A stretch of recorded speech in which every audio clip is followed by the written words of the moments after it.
Hi, I'm Sherry McMurtry. I'm a public health student at Brigham Young University, Idaho, and an intern with Phoebe Health in Albany, Georgia. Today, we're launching the 20 and Tested campaign to spread the word about getting your cholesterol tested early and to be informed on the latest information. It's not just a concern for your parents, and chances are, with the new information that's coming out, you can teach your parents a thing or two about managing their cholesterol, especially if it's high. And spoiler alert, that does not include taking a statin medication for the rest of their life.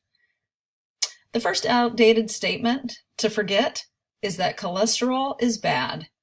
Literally every cell in your body requires cholesterol.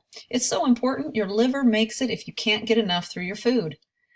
You might remember a few weeks back, we had Dr. Zoe Harcum, PhD, on our program via Skype from her home in Wales. That was a treat to have her. Let me remind you about what she said about cholesterol. She said, "It is virtually impossible to explain how vital cholesterol is to the human body. If you had no cholesterol in your body, you would be dead. No cells, no bone structure, no muscles, no hormones, no sex, no reproductive system, no digestion, no brain function, no memory, no nerve endings, no movement, no human life. Nothing without cholesterol. It is utterly vital, and we would die instantly without it." She went on to say, "Cholesterol is so vital to the body that our bodies make it. The body cannot risk leaving it to chance that we would get it externally from food or some other factor. That's how critical it is." She actually said we shouldn't be looking for ways to lower it either. In fact, 75% of individuals admitted to the hospital in the United States with a heart attack actually had low or ideal levels of LDL. Now that stands for low density lipoprotein that carries the cholesterol around in the blood.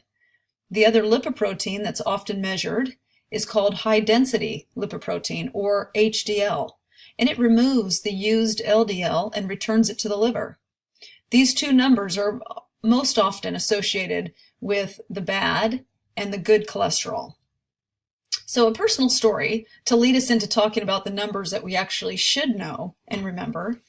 I turned 45 this year. I figured it was a good time to get my cholesterol tested. I had never had any blood work like that done before. So my doctor examined me, and then she told me she would review my labs and get back with me. Well, what I got was an email, and she indicated in this email that my total cholesterol was high, along with my LDL, and that she'd be putting me on a medication that I could pick up in the pharmacy. Well, I replied I wasn't interested in the medication, and what I'd really like were my numbers, all of them, so that I could accurately assess my own risk. Well, come to find out, my LDL to HDL ratio, and that's the first ratio I want you to focus on, was 2 to 1. In other words, my LDL was 200 and my HDL was 103. So that meant my ratio was 2 to 1, which is very good. My second measure was triglyceride to HDL. That was the next ratio. And that one was actually about a 0.5 to 1. So anything less than a 2 to 1 is a great ratio, meaning my triglycerides were 46 compared to that HDL of 103. There's a little bit of math involved here, but nothing too tricky. So my numbers were excellent. My doctor should have known better than to recommend a statin medication for me. She had seen me, she knew my weight was good, she knew I exercised every day, and my blood pressure was always excellent. And this is what I would recommend to all of you. Know your numbers so that you can accurately assess your own risk. Take measures that protect yourself. Eat a diet low in sugar and refined carbohydrates, and exercise at least 30 minutes a day. If you know the ratios, then when you get those numbers from the doctor, you will better understand your actual risk for these cardiovascular incidents that the doctors are worried about.